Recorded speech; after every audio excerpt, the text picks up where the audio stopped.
I got banned from my own family group chat without knowing why. My name is Daniel. I'm 29, and somehow I managed to get banned from my own family group chat without even being told why. Not muted, not ignored, straight up removed like I was a random troll. My family is one of those we talk about everything in the chat families. We have a group called La Familia that's been active for years. Birthdays, memes, passive aggressive comments, dramatic good mornings with gifts. Everything goes in there. It sounds silly, but that chat was how I kept up with everyone. My parents, my little sister, my cousin Sophia, my aunts and uncles, even my grandma with her all caps goodnight messages.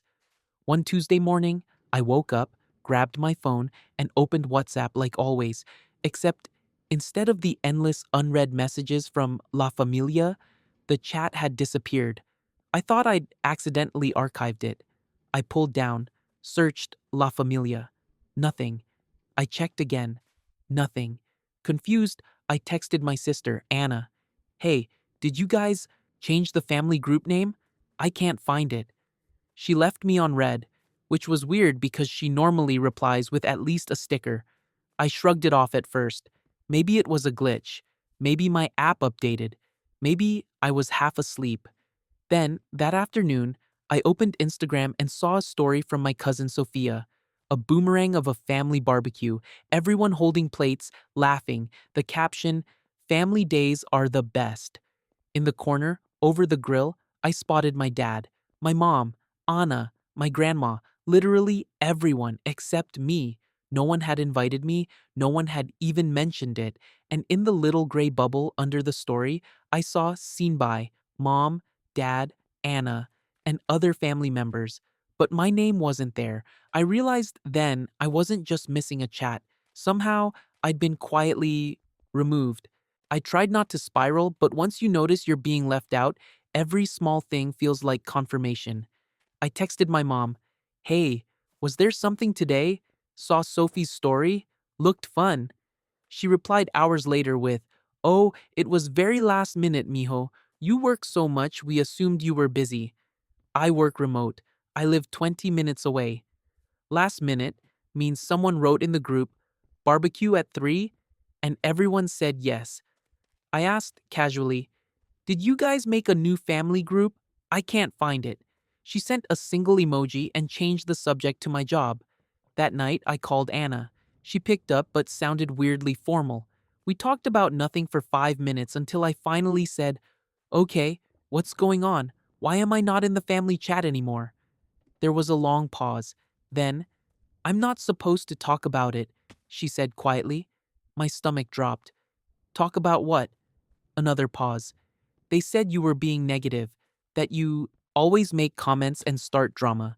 Tia Carmen said she was tired of your sarcasm and she didn't want you in the chat anymore." Then, Mama agreed, "It's better for the peace." I was stunned. "What comments?" I asked. "I'm sarcastic, sure, but not cruel." Anna sighed. "The meme you sent about parents who sacrifice everything and still guilt trip you forever." Tia took it personally.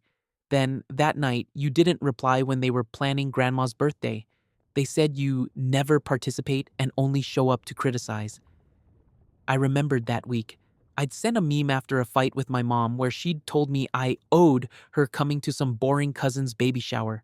And I didn't reply in the chat that night because I was working late. That was it? So they kicked me out and didn't even tell me? I asked. Anna hesitated. "They didn't kick you out exactly," she said. "They made a new group without you. La Familia." "I didn't want to, Danny. But they added everyone without asking and then said, 'Don't send anything in the old one anymore.'" I asked if she could add me back. She went quiet again. Mama said no. She said if you want to be part of the family, you have to reflect on your attitude first. I spent the next few days in this weird limbo, watching my family's lives through public posts like a stranger.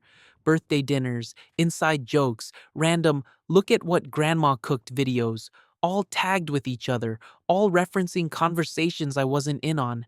I tried to be reasonable.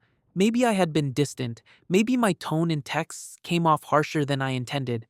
So I sent a long message to my parents privately.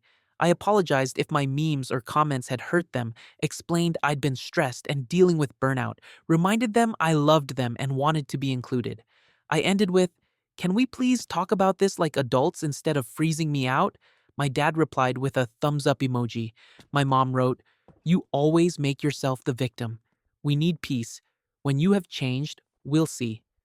No examples, no conversation, just judgment. The thing that really broke me, though, wasn't my parents. It was my grandma. She doesn't fully understand group chats. She just uses whatever my aunt hands her. She called me one night and said, "Why don't you say good morning to me anymore in the phone square?" I realized she meant the chat. "They took me out, abuela," I said gently. "I can't see it." She huffed.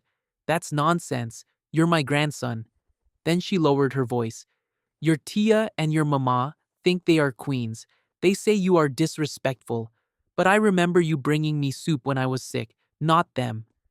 I almost cried. I could have left it alone, let it be one of those families are messy, suck it up situations. But then Anna sent me a screenshot from the new chat because she couldn't take it anymore.